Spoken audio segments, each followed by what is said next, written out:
यह है कि एक व्यक्ति 25% की हानि पर एक मेज 4200 रुपये में बेचता है। 25% लाभ प्राप्त करने के लिए उसे उस मेज को किस मूल्य पर बेचना चाहिए। इंग्लिश वाले बच्चे यहाँ पढ़ लें अपना, है ना, मेरे हिसाब से पढ़ लिया होगा। पहले मैं बता देता हूँ आपको ये शॉर्ट तरीके से जैसा आपको एग्जाम में करना है, फिर मैं बताऊंगा बेसिक से, मतलब जो बच्चे शुरुआत से सीखना चाहते हैं। ठीक है, चलो क्वेश्चन पे आते हैं। वो क्या कहता है कि 25% हानि पर उसने मेज को 4200 रुपये में बेच दिया। तो ये 4200 क्या हुआ, ये सेलिंग प्राइस हुआ भाई। अगर वो बेच रहा है इसका मतलब वो उसका विक्रय मूल्य हो गया। ठीक है, अब विक्रय मूल्य से हमें क्या निकालना है, क्रिया मूल्य निकालना है। तो विक्रय मूल्य से क्रिया मूल्य कैसे निकालते हैं, विक्रय मूल्य गुना 100/100। अगर हानि है तो माइनस हानि, अगर लाभ होता तो प्लस लाभ कर देते। तो ये अब हम पहुंच गए कहां तक, ये निकल गया हमारा क्रिया मूल्य। ये क्रिया मूल्य बराबर है, मैं लिख देता हूं, क्रिया मूल्य बराबर ये हो जाएगा। ठीक है ना, क्रिया मूल्य मतलब कॉस्ट प्राइस, जो इंग्लिश वाले बच्चे हैं वो समझ लें। ठीक, ये हो गया क्रिया मूल्य। अब हमें क्या निकालना है भाई, ये तो क्रिया मूल्य आ गया। अब वो क्या कह रहा है, 25% लाभ प्राप्त करने के लिए उस मेज को किस मूल्य पर बेचना चाहिए। तो किस मूल्य पर बेचना चाहिए उस मेज को, कैसे निकालेंगे क्रिया मूल्य से विक्रय मूल्य, 100 प्लस लाभ बटे 100। ठीक है बच्चों, समझ गए ना बात को। अब देखो ये याद रख लेना, जब लाभ हो तो प्लस और हानि है तो माइनस। हल कर लो इसको, तो इसको मैं 125 लिख देता हूँ। 100 + 25 कितने हो जाएंगे, 125। इसी स्टेप में हल हो जाएगा फिर 125। ठीक है, ये कितना हो गया, ये हो जाएगा 75। ठीक है बच्चों, तो ऐसे करके लिख लो, 2 0 से 2 0 कट गई, 25 पंजे 125, 25 × 75 और 3 का भाग ये कितनी बार गया, 14 बार। 2 0 पीछे है, 14 पंजे 70, यानी 7000 रुपये हमारा विक्रय मूल्य आ जाएगा, ये वाला ऑप्शन। ठीक है, तो ये तो हो गया वन लाइनर, मतलब एक लाइन में कैसे करना है आपको, एग्जाम में कैसे करना है।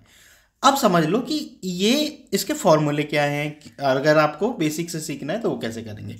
तो सबसे पहले बेसिक से सीखने के लिए हमें करना क्या है, सबसे पहले निकालना है क्रिया मूल्य। अब क्रिया मूल्य का फॉर्मूला क्या होता है, जो नए बच्चे केवल वो देखें, जिनको आता है वो उनको देखने का मतलब नहीं है। ठीक है ना, क्रिया मूल्य बराबर क्या होता है, विक्रय मूल्य। सबसे पहले इस फॉर्मूले को याद कर लें आप, विक्रय मूल्य, या फिर आप इसको सेलिंग प्राइस बोल सकते हैं, कॉस्ट प्राइस है। ठीक है, और ये क्या है, आपकी सेलिंग प्राइस है। ठीक, ये विक्रय मूल्य हो गया। ठीक, गुना 100/100 माइनस हानि। हानि को बोलते हैं लॉस, है ना, तो हानि में लिख देता हूँ और लॉस ही में लिख देता हूँ। जो इंग्लिश वाले बच्चे हैं वो भी थोड़ा समझ लेंगे। ठीक, लॉस परसेंटेज हो गया। जो हिंदी वाले वो भी थोड़ा इंग्लिश देखते रहें, क्योंकि कभी कभी क्या होता है एग्जाम में हमें इंग्लिश देखनी पड़ जाती है, क्योंकि हिंदी में अगर गलत क्वेश्चन है तो इंग्लिश में अगर सही है तो सही माना जाएगा। ठीक है ना, तो वो थोड़ा बहुत जानते हो अक्षरों को तो एक अंदाजा लगा लें बस। ठीक, तो ये हो गया। ठीक है, तो ये हमारा क्रिया मूल्य का फॉर्मूला हो गया। अब मैं अगर आपसे बोल दूं कि भाई विक्रय मूल्य का क्या है, चलो मैं बाद में बताऊंगा, पहले इसको निकाल लेते हैं। तो विक्रय मूल्य कितना था हमारा, 4200 था, गुना 100/100 माइनस हानि कितनी, 25। तो ये तो हमने हल ही कर लिया था, ये वाला, है ना। इसको अलग में हल करूं तो क्या आ गया क्रिया मूल्य बराबर, ये आ गया। इसको 75 कर देता हूं। ठीक है, और ऐसा करो कि 25 चौका 100 और 25 थी 75 और 3 से ये 14 बार। ठीक है, और 14 चौका 56, इसका मतलब हमारा क्रिया मूल्य आ गया 5600 रुपये।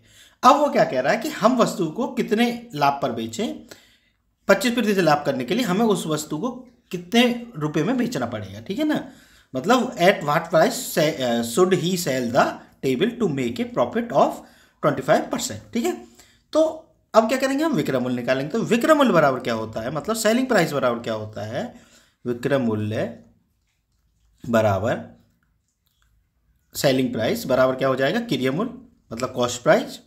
ये कॉस्ट प्राइस होती है, मैं कॉस्ट लिख देता हूं बस, क्रिया मूल्य ये सबसे महत्वपूर्ण फॉर्मूला है ना।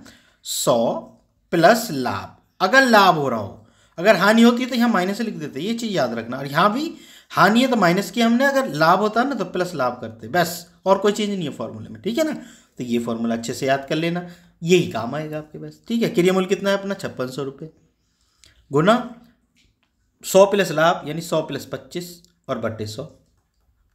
ठीक है, 100 + 25 कितने हो गए, 125। ठीक है, तो अब इसको काट लो, 2 0 से 2 0 कट गई और इसकी गुना करनी है इसमें। ठीक है, तो ऐसा करो आप लोग कि 125 की गुना करेंगे 56 में, कितना आएगा, 125 यहाँ लिख लो और 56 यहाँ लिख लो। 6 पंजे 30, 6 दूनी 12 और 3 15, 6 एकम 6 और 1 7, 5 पंजे 25, 5 दूनी 10 और 2 12, 5 एकम 5 और 1 6, 0 0 0 7, तो कितना आ गया 7,000 रुपये। ठीक है ना, ऊपर भी हमारा 7,000 आया था, इसका मतलब हमारा उत्तर बिल्कुल सही है। ठीक है बच्चों, मेरे हिसाब से बेसिक वाले बच्चे भी समझ गए होंगे। अगर वीडियो पसंद आई हो तो चैनल को सब्सक्राइब जरूर कर लेना। मिलते हैं फिर नेक्स्ट वीडियो में।